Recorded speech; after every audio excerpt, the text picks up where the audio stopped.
Olá, pessoal! Hoje vamos fazer a revisão do passado simples no inglês. Vocês precisam ter em mente duas coisas muito importantes sobre esse tempo verbal.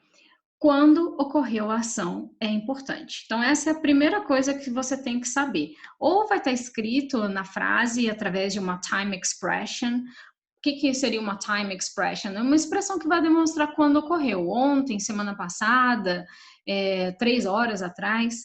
E um outro ponto extremamente relevante. Você vai precisar saber os verbos regulares e irregulares. Por exemplo, o verbo work é regular, mas o verbo see é irregular. Mas vamos ver como que isso funciona na prática. Quando um verbo é regular, nós acrescentamos ed bem ali no final dele. Então, I worked at the school this morning. Eu trabalhei na escola esta manhã. Essa frase está no passado. Como que eu sei? Porque tem a partícula ed aqui no finalzinho do verbo. Eu trabalhei na escola esta manhã. A pessoa que falou isso, quando eu falei isso, eu já estava em outro período, ou à tarde ou à noite, porque eu tratei this morning como passado. She worked at her office last week. Ela trabalhou no escritório dela na semana passada. We worked at the bank yesterday. Nós trabalhamos no banco ontem. Essas três frases, elas têm a mesma estrutura. Primeiro, o verbo worked foi utilizado para todos os sujeitos. É diferente do presente simples, que nós alteramos o verbo principal quando ele está na presença da terceira pessoa do singular. No passado simples, isso não ocorre. O verbo fica igual para os três sujeitos aqui, I, she e we. Também acrescentei uma time expression em todas as frases, this morning, last week and yesterday. Por exemplo, se aqui eu estivesse falando essa frase e ainda fosse de manhã, eu não utilizaria esse tempo verbal simple past. Mais para frente a gente vai estudar o tempo verbal em que eu teria que utilizar caso eu ainda estivesse de manhã e já tivesse trabalhado na escola. Vamos olhar aqui agora o verbo see. O passado de see é saw. I saw. O que eu vi? A cat. I saw a cat. Mas onde que eu vi esse gato? On the shelf. Em cima da prateleira. Quando que eu vi um gato em cima da prateleira? Last week. Na semana passada. I saw a cat on the shelf last week. She saw a little boy across the street yesterday.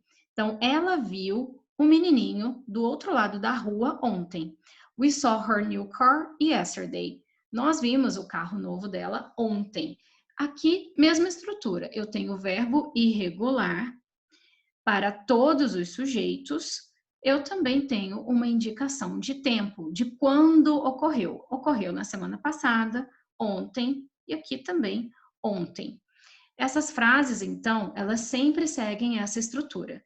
Se não tiver escrito a time expression, pelo menos o contexto, a história tem que indicar que as pessoas estão falando de passado. Vamos analisar essa frase. Ela viu um gato em cima da prateleira. Como você falaria isso em inglês? Observe que eu não mencionei quando ela viu. Para isso, nós temos duas opções, então. She saw a cat on the shelf. She has seen a cat on the shelf. Baseado no que você sabe até agora de simple past, como que você traduziria essa frase? Pause o vídeo e quando você tiver certeza da resposta, aperte o play novamente. A resposta correta seria She has seen a cat on the shelf. Porque para esse tipo de situação, a gente pode utilizar esse tempo verbal, present perfect. Por que o present perfect é mais indicado? Porque nesse tempo verbal, não importa quando eu vi. Eu só quero dizer que eu já vi, que eu vi esse gato, né? Ela, no caso aqui, viu um gato em cima da prateleira. Mas quando que ela viu? Não se sabe, não foi mencionado aqui. Então, se eu falar She saw a cat on the shelf 3 minutes ago, 3 minutes ago são 3 minutos atrás. Aqui eu sei claramente quando que ela viu esse gato. Então, ela viu um gato em cima da prateleira 3 minutos atrás. Observaram a diferença entre present perfect and simple past? Em português, para nós, não importa muito. Mas às vezes em inglês, dependendo da frase, faz bastante diferença utilizar um tempo verbal ou outro. Como essa aula é para Simple Past, eu não vou abordar todas as situações em que nós utilizaríamos Present Perfect. Depois vocês terão uma aula específica para esse tempo verbal. Ok, pessoal? Até mais. Bye, bye.